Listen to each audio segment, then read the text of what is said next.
The NATO action in Serbia is in breach of its own charter, outside the recognized parameters of international law, and entirely without reference to the United Nations.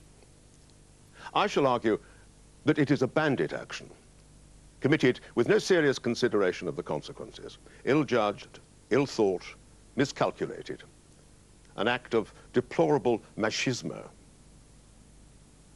The language used to justify the NATO action is alarming. Ending this tragedy is a moral imperative. I believe we are fighting for the values of civilization here. We are a superior power, and we must win this conflict with whatever it takes. We're acting clearly within a basis in international law. We do not break the law.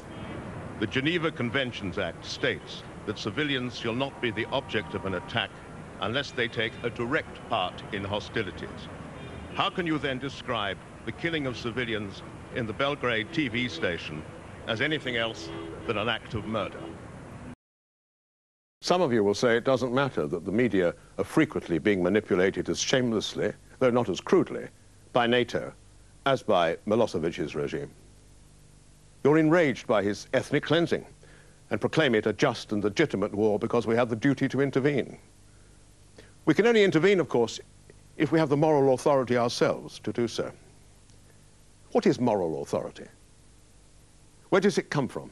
How do you achieve it? Who bestows it upon you? How do you persuade others that you possess it? You don't. You don't have to bother. What you have is power. Bombs and power. And that's your moral authority. I believe we are fighting for the values of civilization.